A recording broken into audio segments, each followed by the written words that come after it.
Gusto nyo ba talaga maging healthy? Pwede nyo gawin to. Iwas sa baboy, iwas sa baka, pork and beef. Kung iiwas tayo, actually mga 1 month ko na ginagawa yan. No? Mga vegetarian, vegan, ayon sa pag-aaral, mas mahaba ang buhay ng 6 to 10 years kumpara sa mahilig na puro karne ang kinakain. Yan, no? Yung mga meat eaters, mahilig sa baboy, baka, ayan, no? 2 times more likely magkakaroon ng sakit sa puso. Parang detox na rin to eh. Binabawasan natin yung toxin sa katawan. Tingnan nyo ito beef, di ba? Masarap yan, steak, protina. Ito beans lang, munggo. Okay? Tingnan natin, paglaban natin. Pareho sila may protein. Di ba? Maganda naman ang beef, maganda protein niya, may iron siya. Kaya lang, di nga pwede araw-arawin. Siguro kung magra-red meat ka, pwede naman tanggalin o gusto mo once a week lang. Pero tingnan nyo, ang red meat or beef, 80% ng calories niya galing sa masamang fats, saturated fat. Yun ang problema natin. Ang beans, walang saturated fat, konting-konti lang. Karamihan ng calories niya, carbohydrates, tsaka protein, maganda. Tingnan mo, pag beef, may mga excess hormone, pampataas ng cholesterol, ang pork and beef, walang fiber, magko-constipate ka, at yung iba, siyempre, nilalagyan ng antibiotic, nilalagyan ng steroids para lumaki, para tumaba, pwede mag-cause ng constipation, mahal pa. Kita nyo, maraming bad effects eh. Kaya nga sabi nga, kung puro meat, baka higher risk of cancer pa. Pero pag beans at gulay ka, lower cholesterol, high fiber, mas maganda pa pag dumi mo, lalo na kung bibilin mo organic. Diba? So, mas okay ito, matatanim pa natin. Good for the environment pa. Kaya basically, makita nyo, ano difference? Pag hininto nyo yung pagkain ng karne, ganito mangyari. Actually, chicken and fish pwede naman eh. O, yung iba, tinatanggal din yung chicken, fish lang, seafoods, meron ganong vegetarian. Pero I think pwede naman ang chicken and fish compared sa ganito, sa red meat talaga yung kalaban natin. Pag tuminto ka ng meat, mas maganda sa puso. Less cholesterol, less bara sa puso. Iwas sa cancer, mas papayat. Okay, nakakapayat. Iwas sa diabetes, masarap pakiramdam mo. Blood pressure, mas maganda. Pati arthritis, pati mga pantal-pantal natin, mas aayos. Yan din, pinapakita, 25% less heart disease pag vegetarian, mas mahaba, pagbabawasan ang mga karne. Ngayon, ang problema lang kung puro gulay lang gusto mo, let's say, hindi ka ng chicken, hindi ka ng fish. Ang problema, yung pinaka-vegan o vegetarian, baka magkulang ka lang ng protein. Kasi yung protein nga ng karne mas malakas. Kaya sabi ko, pwede mabawas-bawasan. Pwede ka rin magkulang sa B12 pag wala ka gano'n nitong mga kahit isda o chicken. Pati iron, medyo mas mahina ang iron ng gulay. Pero napapalitan din naman ng iba eh. Diba sa iron, meron din sa beans, sa seeds, sa B12, meron din sa mga supplement. Meron din sa cereal. Sa protein, yung munggo may protein din naman. Kahit yung gulay may protein din. Tsaka yung isda, seafoods, protein din yun. Okay? Pag sobrang pork, diba? May mga ibang religion, ayaw ng pork. Diba? Kasi nga, maraming ang problema. Bukod sa meat siya, pwede kang magkaroon ng mga parasites. Ito, trichinosis. Diba? Meron mga swine flu minsan.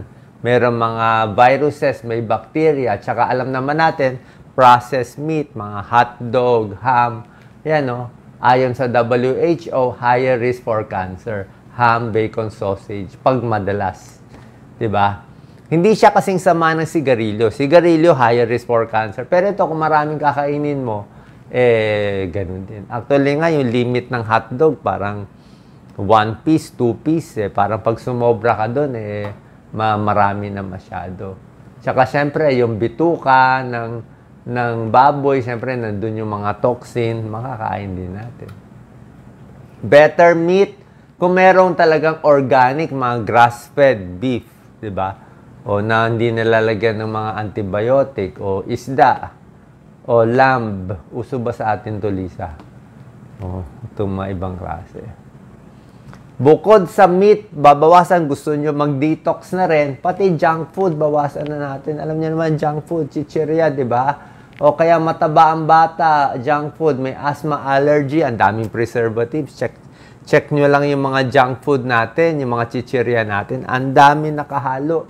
Actually, yung junk food sa Amerika parang a little better eh. May nakikita ako sa mga healthy options, yung ibang mga chips nila doon. Ano lang? Salt, sugar, and potato. Ganun lang. Salt, sugar, potato. Simple. Yung sa atin, ang dami. May preservative, may betchin, kung ano nilalagay, may coloring. Ayan, no? High blood, pag masyado maalat, junk food, diabetes, depression, fast food. Tataas pa cholesterol, magbabara, colon cancer, dental caries, heartburn, masakit din sa tiyan, liver problem, fatty liver, lahat junk food, fast food. Kita nyo naman, alam nyo naman itsura, di ba? So, yan talaga, masyado matamis, sobrang tamis. Ito okay naman yung tinapay, problema yung meat. Ito okay naman yung gulay at yung tinapay. Ang problema yung karne, okay? So, may pag-aaral yan dito. Lalo na yung fried chicken. Pwede ang fried chicken yung tayo magluluto. Pag tayo nagluto ng fried chicken, actually, mababa lang yung salt. Parang 100 milligrams lang ng salt yung luto natin ng fried chicken. Pero, pag bumili ka sa fast food, ito ang problema, yung butter, yung binabalot dito. Yan, no? Yung balot niya kasi masyadong makapal, maraming harina, yun na nag-absorb ng alat. So, isang fried chicken sa fast food, may isang brand, di ko nababanggitin, 1,000 milligrams. 10 times more salt. Super alat. Kaya masarap. May herbs and spice and alat. Ang kapal-kapal ng balot. Sobrang sarap. Favorite ng tatay ko noon nabubuhay pa. Kaya na nga iba na. Pero yung fried chicken natin na simple lang, frito lang, mababa. Sobrang tamis. Deli meat. So, lilinisin ang dugo. Paano rin magiging malinis yung dugo at katawan?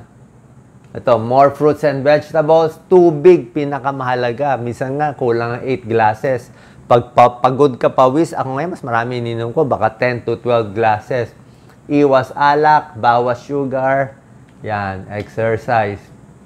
Signs na may depression na yung katawan, nagkakalabasan yung rashes, irregular bowel movement, constipated, mas maganda nga, dumudumi ka once or twice a day, bloated, maga, menses, nagloloko, fatigue, stress, depressed ka, hindi makatulog, arthritis, marami nararamdaman, fatty liver, weight gain.